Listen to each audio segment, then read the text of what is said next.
It is perhaps the most frustrating and defining experience of the mature psyche.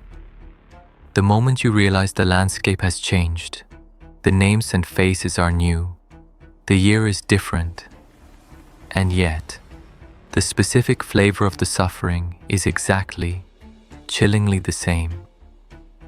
You have found yourself standing in the ruins of a relationship or an aborted career path or a poisoned friendship, and the script being read aloud is the one you swore you shredded years ago.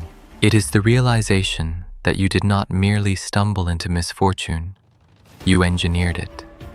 Unconsciously, meticulously, you built the very stage upon which the trauma of your past could be reenacted.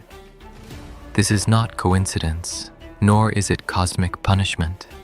It is the gravitational pull of the familiar, the dark undertow of the unconscious emotional pattern. We are creatures built for prediction and repetition. The brain is an efficiency machine. It prefers known routes, even if those routes lead straight off a cliff. When we ask, "Why do I keep ending up here again?" we are fundamentally misunderstanding the antagonist. The antagonist is not fate, nor a run of bad luck. The antagonist is the unconscious comfort zone. We must first accept a raw psychological truth that runs counter to our self-conception as conscious, rational actors.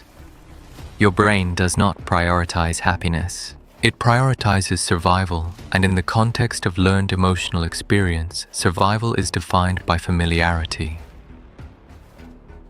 Whatever emotional architecture was built during your formative, high-stakes years, the tension, the scarcity, the validation-seeking, the abandonment, that architecture becomes the template for emotional normalcy. Your system has learned how to operate within that specific climate. It understands the required defenses, the expected reactions, and the eventual predictable fallout.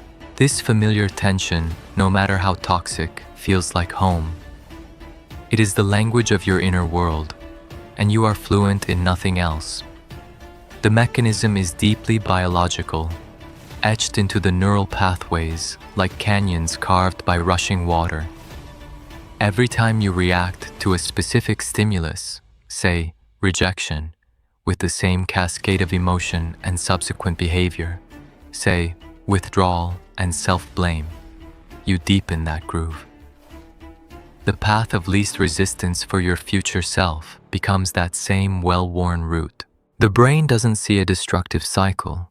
It sees a highly efficient, high-speed neural highway labeled "How to handle rejection." The next time rejection approaches, the system defaults to this path before your conscious, logical mind even has time to formulate a new strategy. This is why the emotional reaction often feels instantaneous, overwhelming, and utterly outside the boundaries of adult choice. Furthermore, the repetition is powered by a deeper, often masked motivation: the drive for mastery. The unconscious psyche holds on to the naive, childlike hope that if it just runs the scenario one more time, with different players, it might finally achieve a different outcome. If you were continually criticized as a child, you may find yourself repeatedly drawn to hypercritical bosses or demanding partners. On the surface, it looks like self-sabotage. In the subterranean layer of the mind, it is a desperate attempt to finally get the apology, the validation, or the unconditional acceptance that was denied in the original setting. You are not repeating the pain for the sake of pain. You are repeating the relationship framework in the desperate hope of editing the original traumatic ending. Unfortunately, the template for the relationship structure is so fixed that the new players inevitably step into the roles prescribed by your past, and the performance ends precisely where it began. Consider Sarah, a woman whose life was a series of brilliant beginnings followed by agonizing, symmetrical collapses. Sarah was undeniably gifted, professionally driven, and profoundly empathetic. In her late 20s, she found a rhythm as a freelance designer, constantly sought after for her ability to breathe life into complex, demanding projects.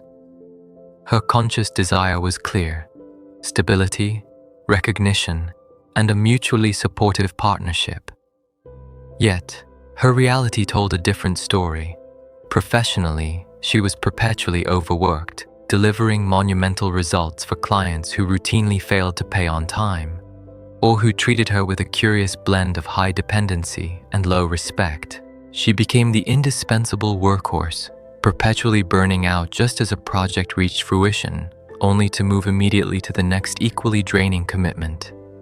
Her romantic life mirrored this architecture with uncanny precision. Her partners were consistently men of great, albeit underdeveloped, potential. The struggling musician, the brilliant but self-sabotaging entrepreneur, the emotionally unavailable traveler. Sarah would enter the relationship with the optimism of a general organizing a rescue mission.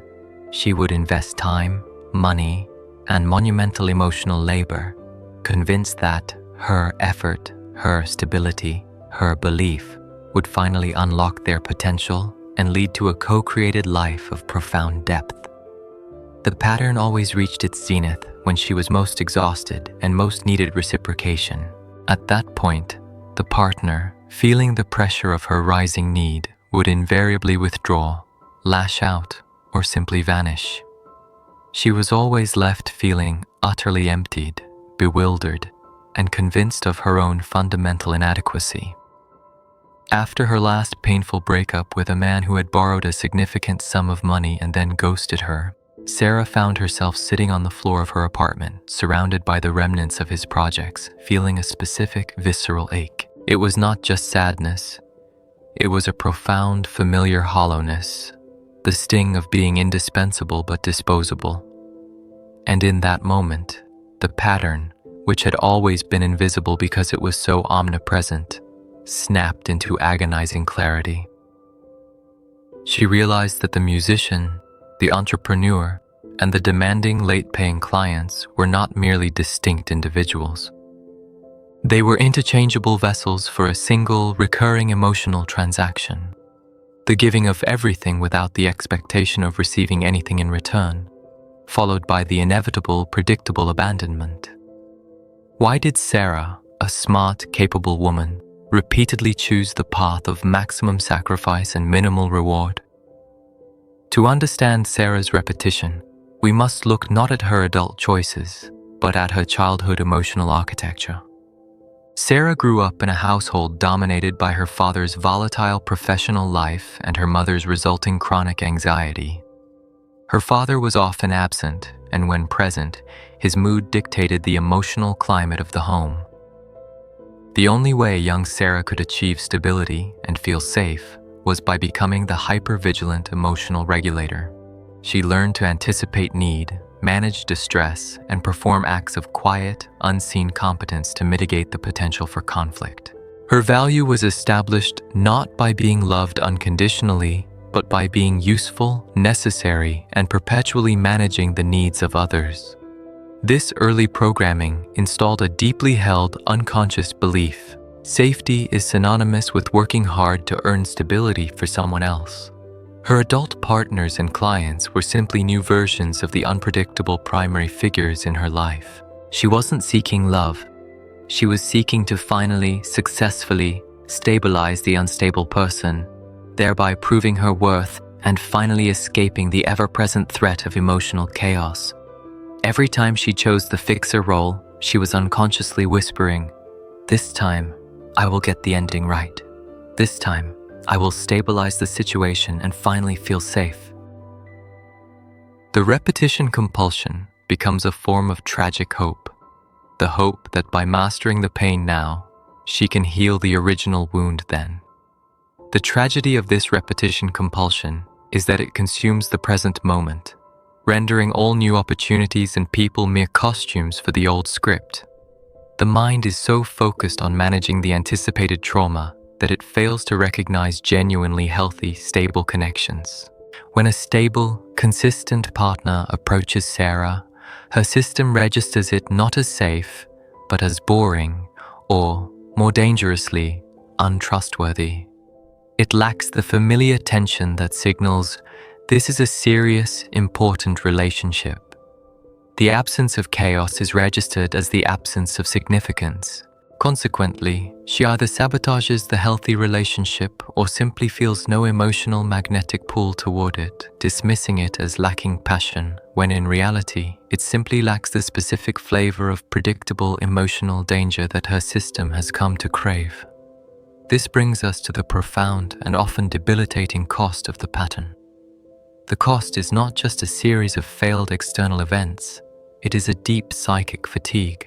Repeating the same emotional scenario leads to the erosion of self-trust. You begin to believe that you are fundamentally incapable of making good choices. Cynicism sets in, the belief that all relationships are ultimately doomed. All efforts are futile because you have empirical proof, your own life history, that every path leads to the same emotional dead end. This exhaustion solidifies the pattern, transforming the repetition from a choice into an identity. This is just who I am, the tired mind concludes. I am someone who is always abandoned, or I am someone who always fails when success is near. This acceptance of the pattern as identity is the moment the unconscious comfort zone becomes a prison. When we are trapped in the loop, we are constantly asking, what is wrong with them? Or, why does this always happen to me? But the essential, painful question must shift.